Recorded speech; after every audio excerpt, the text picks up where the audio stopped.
I'm back. დავბრუნდი. ამჯერად შემოგთავაზებთ 5 სლენგს, სხვადასხვა სლენგს, რომელიც სხვადასხვა ქვეყნებში გამოიყენება, არა მხოლოდ ესპანეთში. პირველი სლენგი chido ან chévere, რომელიც ყველაზე ხშირად გამოიყენება მექსიკაში, ცენტრალურ ამერიკაში, ვენესუელაში, კოლუმბიაში.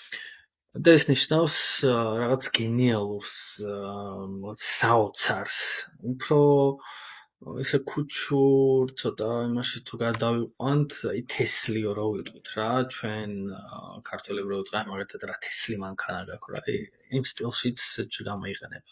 Ese lugar está bien chido, quiero volver. Ese lugar, ეს ადგილი está bien chido. ძალიან მაგარია, საოცარია, კლასია, ძალიან თესლობაა, რავი. quiero volver, მინდა რომ დავბრუნდე. ეს უფრო მექსიკის ტერიტორიაზე ჩავთვალოთ, რომ ეს ჩიდო უფრო იქაურია. მაგალითად, კოლუმბიასა და ვენესუელაში იტყოდნენ, რომ აი ხარ ვთქვი, რომ აი რა თესლი მანქანა გაქვს, ყავს რო იტყვი ადამიანს რა, რაღაც სიტყვაზე. ეგ იქნებოდა, რომ que chévere tu carro, que chévere. და დააჭირო რა, chévere. Que chévere tu carro, hermano. Okay, მეორე მაგალითი არის ლუკა. ლუკა, ხო, სახელი ყველა ვიცით, მაგრამ არგენტინაში, ჩილეში, პერუში და მექსიკაში, სხვაგანაც შეიძლება იცოდნენ, მაგრამ ძირითადი ეს ქვეყნებია, სადაც იყენებენ, არის 1000 ერთეული, ფულის 1000 ერთეული, პესოსი, სოლის და ასე შემდეგ, რა. მაგალითს გეტყვით, რომ მივხვდეთ, esa camiseta me costó 2 lucas. ეს მაისურიო დამიჯდა 2 ლუკა რა, 2-დან 2000 ხო. მე მგონი მარტივად მიხვდებით, რასაც ნიშნავს. ლუკა არის 1000 ერთეული თანხის. კარგი, მესამეს შემოგთავაზებთ, უფრო ვენესუელა, პუერტო-რიკო, რესპუბლიკა დომინიკანისკენ წავიდეთ, აუ გიჟდები ხალხზე რესპუბლიკა დომინიკანიდან, აი ისე საუბრობენ, ისეთები არიან, ძალიან უყვარს. Que lo que papi.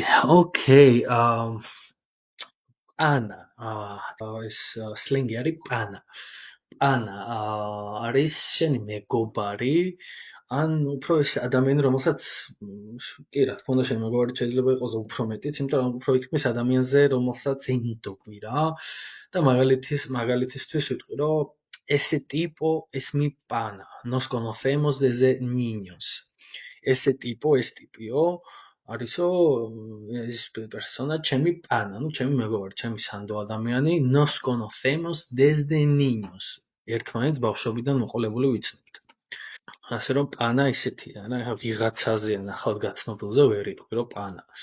და უცებ ჩავაჭრები ჩემს სავითოზე, ვიტყვი, რომ ეს ყველა ეს სიტყვა, ახლა რასაც გაგაცნობთ ნალა, არის ძალიან მნიშვნელოვანი და ამ სიტყვებით საუბრისას უფრო ისე აღგიქვამენ რა, ნაკლებად ტურისტად აღგიქვამენ ესპანურ ენაზე მოსაუბრე ადამიანები.